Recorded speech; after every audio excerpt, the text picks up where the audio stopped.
आपण मानक समस्त नमस्कार मु हरिबंधु शतपथी राजीव गांधी पंचायत राज संगठन रो उपसभापति ओडिशा आमे माने 2 दिन धरी आज जो उद्यापन दिवस आम जो शिविर करिथिलु आज उद्यापन कराला 2 दिन धरी एठी हमर सब बंधु माने भाई माने एवं राजीव गांधी पंचायत राज संगठन समस्त ओडिशा रो सब जिल्ला रो जो मैंने अच्छा आगधाड़ी भाई मैंने से मैंने आसते गोटे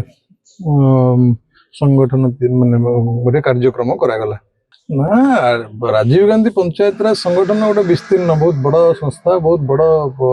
विंग्स तार ओडिशा विभिन्न ओडिशा क्या सारा भारत में विभिन्न जगार यार सब संगठन कराए ये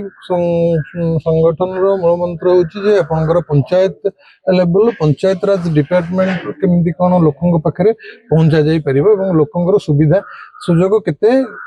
लोक मैंने बुझीपारती ना गवर्नमेंट आईन रे कौन अच्छी संविधान रे कौन अच्छी पंचायत राज डिपार्टमेंट आम सबुठ डिपेंड करे आम भावु 3टा स्टेप देकर शासन कराए गोटे हूँ दिल्ली गोटे हूँ भुवनेश्वर गोटे हूँ पंचायत एक्चुअली सबुठ बड़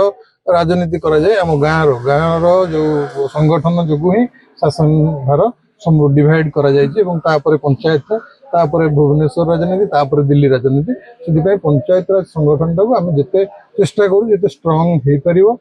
करूँ तक राजीव गांधी पंचायत राज संगठन बहुत दिन है ओडिशा रे काम करुँ मु भी 2टा कैंप बरगढ़ संबलपुर करी गोटे झारसुगुड़ा सरी आज ओलाशुणी पहाड़ उपर रखाई ओडिशार जो मैंने बछा बछा टीम मेंबर अच्छा से समस्ते आसते 2 दिन जाक कर्मशाला है आमर ओडिशार माने पीसीसी सभापति भक्त दास आसते प्रभारी भी लाल देसाई सर आसते आमर जे चेयरपर्सन अच्छा ओडिशार सुदर्शन दास से 2 दिन अक्लांत परिश्रम कर सफल कर।